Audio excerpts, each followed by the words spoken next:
देखो इसका एक और पार्ट है, ठीक है ना, ये वाला जो पार्ट है ये मैं आपको बता चुका हूँ पहले। इसको देखिए आप सेकंड पार्ट को, if the radius of the proton is 10 centimetre, what is the radius of neutrons path. Okay, अब मैग्नेटिक फील्ड की जरूरत पड़ गई, ठीक है ना। 14th और 15th में मतलब जरूरत है मैग्नेटिक फील्ड की। इस केस के अंदर देखो काइनेटिक एनर्जी पहले वाले की थी ईवी प्रोटॉन की, ड्यूट्रॉन कितनी थी ईवी, अल्फा पार्टिकल कितनी थी 2 ईवी, ये प्रोटॉन की थी, ये प्रोटॉन की थी, ये ड्यूट्रॉन की है, ये अल्फा पार्टिकल की है, ठीक है, ये अल्फा पार्टिकल की है। इस केस के अंदर जो है ना यहाँ पर what is the radius of the neutrons path, radius proton का 10 सेंटीमीटर है, इसका जो रेडियस है वो 10 सेंटीमीटर है, तो इसका रेडियस कितना हो जाएगा ये पूछा गया है। यार एक बात बताओ, रेडियस का फॉर्मूला क्या होता है, काइनेटिक एनर्जी सेम है, तो यहाँ पर √2m के अपॉन क्यू भी लगा दोगे आप, √2m के अपॉन में क्यू भी ये लगाओगे आप। अब एक बात बताओ, काइनेटिक एनर्जी तो सेम है, पहले वाले में जो मास है, मास है जो पहले वाले का वो कितना है यहाँ पे m, न्यूट्रॉन का मास 2m होता है आपको पता है ना, और इसका मास 4m होता है, इसका मास m है, इसका भी m होता है, और इसका कितना होता है यहाँ पे 4m, इसका 2m होता है, सॉरी इसका 2m होता है, इसका 2m होता है, और इसका मास 4m होता है। तो पहले वाले जो न्यूट्रॉन का रेडियस, रेडियस न्यूट्रॉन का RD, न्यूट्रॉन का रेडियस, जो 2 मास की value 2m, kinetic energy k put कर दो, चार्ज की वैल्यू कितनी पुट करोगे यहाँ पे, चार्ज की value E, magnetic field B, ये आ जाएगा न्यूट्रॉन का रेडियस। तो अल्फा पार्टिकल का रेडियस कितना आएगा बताइए, अल्फा पार्टिकल का रेडियस कितना आएगा यहाँ पर, √2m के 2 इंटू में 2m 4m into k divide by q B,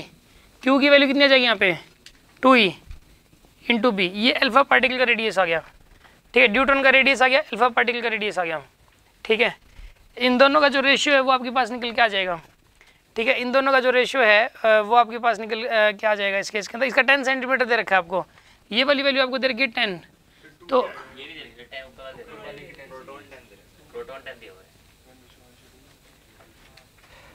radius of the neutron पूछा था और रेडियस ऑफ द अल्फा भी पूछा है, ये थर्ड पार्ट में पूछा है radius of the alpha particle, और ये वाला 10 दिया हुआ है आपको, दिस इज 10 सेंटीमीटर रेडियस, ये अल्फा ये है उसका प्रोटॉन का, ये RP मतलब प्रोटॉन, इस यहाँ पे क्यू की जगह E पुट कर दोगे बस, ये हो जाएगा प्रोटॉन का, प्रोटॉन का हो जाएगा 2m के अपॉन में मास है m और चार्ज है E, ये वाली वैल्यू 10 दे दी आपको, तो आपको इसी फॉर्मेट में ले आओ इसको, कैसे लेके आओगे बताइए, √2 टाइम्स ऑफ कितना है यहाँ पर, ये √2m के अपॉन में EB, इसकी वैल्यू कितनी आएगी यहाँ पे √2 इंटू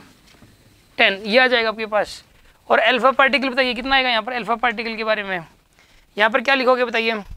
इसके अंदर √4 आ जाएगा, 2 बार आएगा, ठीक है,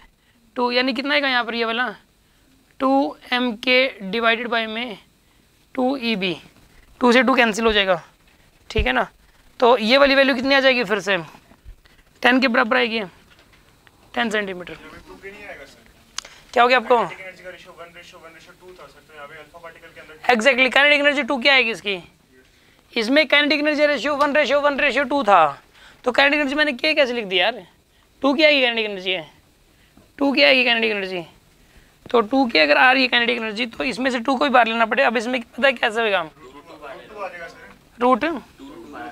√2 बार आएगा इसमें,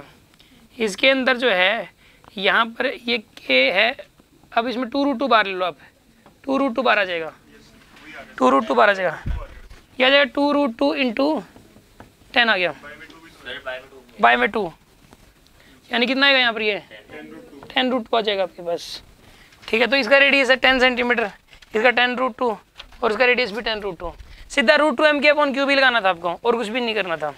और ये इन्फॉर्मेशन मैंने आपको पहले दे चुका था कि प्रोटॉन, न्यूट्रॉन और अल्फा पार्टिकल का जो मास होता है m, 2m और 4m होता है, चार्ज E और 2E होता है, ये मैं दे चुका था इन्फॉर्मेशन आपको, ठीक है। इसका आंसर क्या है,